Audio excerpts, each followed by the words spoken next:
back to my channel. As you can see, I am a hot mess. Forgive me, I just woke up, even though it's like only 4 or something in the afternoon. But today's video is going to be 13 medical things everyone should know. I don't have pictures to go with these, so instead of cutting it up like I did yesterday to make a timeline, I'm just going to not do that. So, we're going to start at the bottom and work our way up, because the bottom one seems a little bit more important, so I'm just going to go ahead and voice that out. Number 13 is as follows: downed power lines are lethal.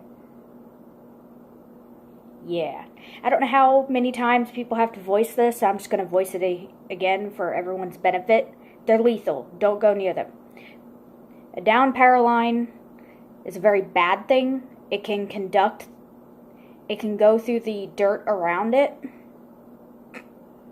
and it will use your legs, your arms, anything that is touching the ground that it wants to connect with as a conductor. And there is enough voltage in power lines to probably kill you. Actually, no, will kill you. However, there are known cases people get hit by lightning that survive, but I don't think it's the same voltage as what's in a power line. So it's just best in all actuality to just stay away from them. Number 12, condoms can be used as a makeshift water storage. They are elastic and they can stretch very well, and it can be used to store up to a gallon of water. So yeah, in case you need water, something to store water in, and you don't have anything, but you have an overabundance of condoms like I do, you have water storage. Alright.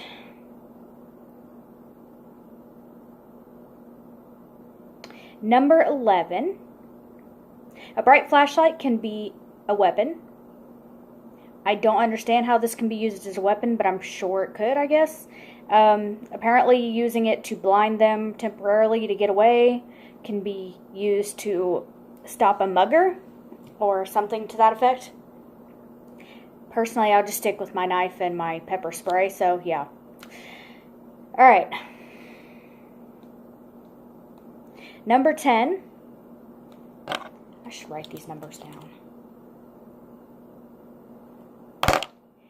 Number 10, hurt in public.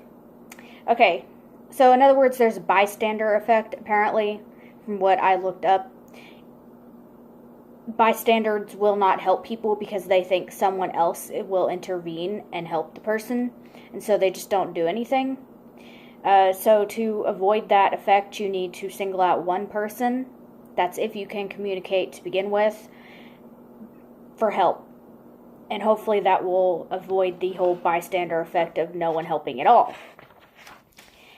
Alright, number 9. Most house fire deaths are caused by smoke inhalation, not the burns.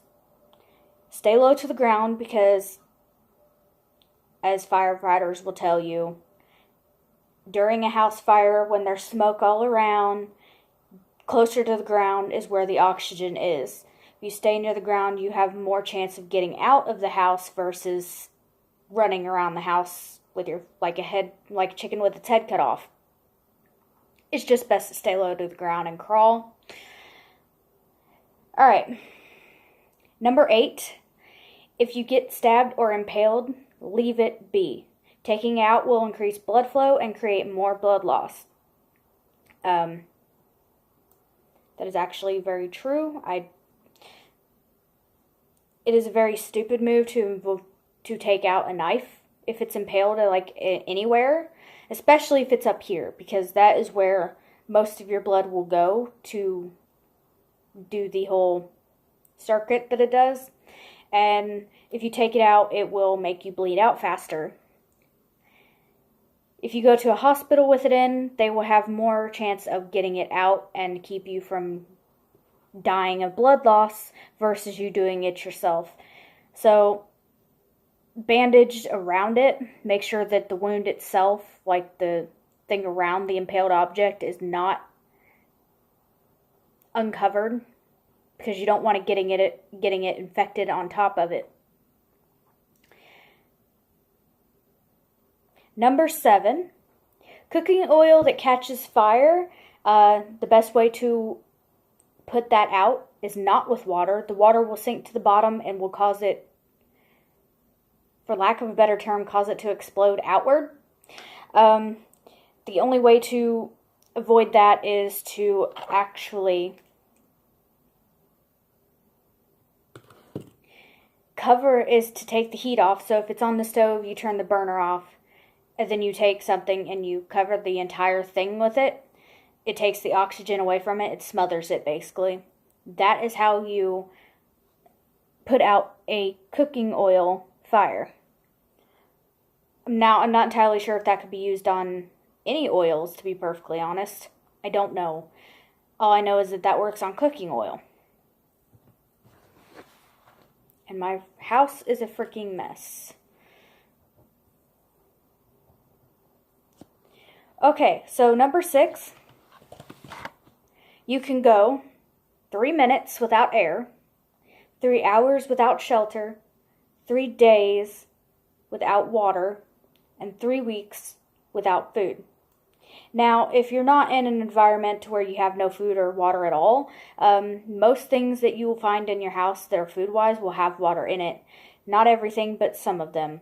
Like Kool-Aid has water. Other things have water, I'm sure.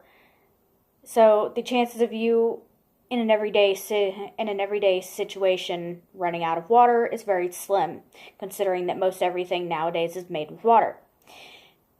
Same thing could be said for food. It is very unlikely that you will run out of food in an everyday situation, versus if you go out into like a desert or something and you're stuck there, you're not going to have any food and you will have 3 weeks. So it's always best to plan for these things and to know how long you can go without this or without that. So yeah, that is why I put this into this timeline, because it makes sense. Now, as for the 3 minutes without air, there are people, I suppose, that can go longer than that. They've trained their body to do this, but not everyday people won't be able to do this. So it's kind of like a trained thing, I guess. I don't know. I personally wouldn't do it because you wouldn't catch me dead in water. But that's not the point. Alright.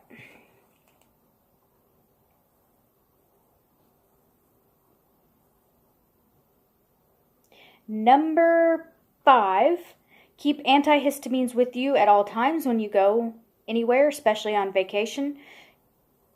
Yes, you may think you're not allergic to something, but you could get there and then go eat something or drink something or touch something and have an allergic reaction. There is no possible way that any person in this entire world will have touched or drank anything that is there. Like, there are certain stuff that even we don't know about. So, yeah, be careful. Take antihistamines with you. And, make sure you're not allergic to anything, obviously.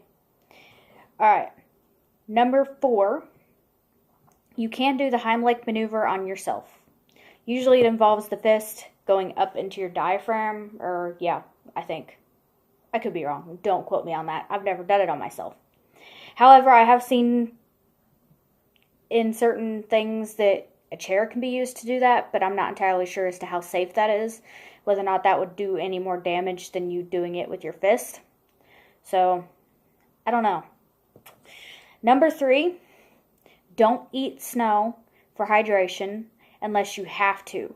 Your body uses a lot of energy to convert one state to another, and not to mention on top of that, if you're eating snow for hydration, yeah, you're going to be putting water into your body, but you're also going to be bringing down your core temperature, which is also a very bad thing.